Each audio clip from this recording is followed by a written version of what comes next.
Good morning guys, at ngayong araw na to ay isa-soundcheck nga natin itong dalawang bike na nasa akin ngayon. Isang Cannondale na 26er at isang Specialized Rock Hopper na may hub na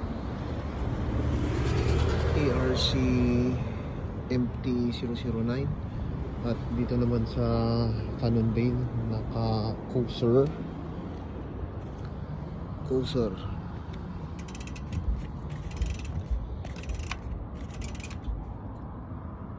XM490.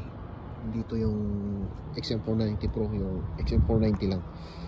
So isa sound check natin siya dito sa open space para at least rinig na rinig talaga. Okay, kaya natin yung comparison.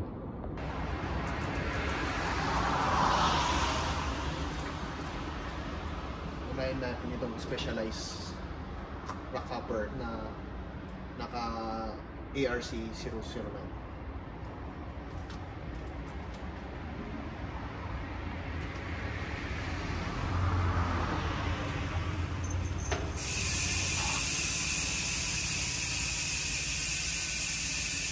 So yan yung sound check.